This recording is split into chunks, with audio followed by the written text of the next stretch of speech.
再来看嘉义县议员蔡正宜过去因为涉一帮假球备案被判刑，最近检方又去查到讲伊涉洗钱案。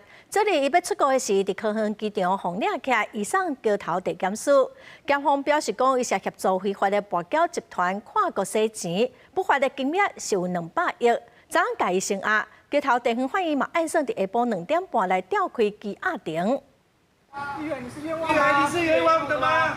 坐伫警车顶移送地检署现任的无党籍嘉义县议员外号何美娜的蔡正宜，今日洗钱争议，检警展开搜查约谈，走去通机场掠人，伫伊出境前躯体成功甲人抓落来。经过检方核实了后，找伊半暝，互人升压禁见。蔡某涉犯洗钱防治法、组织犯罪条例、加重洗钱等罪嫌，向法院申请羁押禁见。本案初估洗钱金额达新台币数百亿元。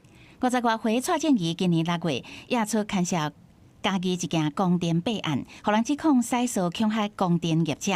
虽然伊否认涉案，嘉义检方嘛还搁咧调查。即卖伊搁互桥头地检署掌握证据，怀疑伊涉嫌协助非法博缴进行跨国洗钱，初步估计洗钱金额达到200亿。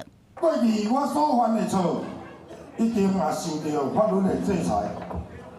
这次我决心参选，重新做人。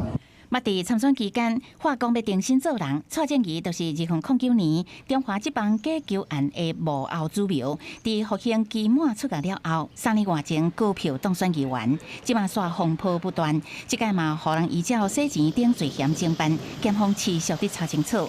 记者采访报道。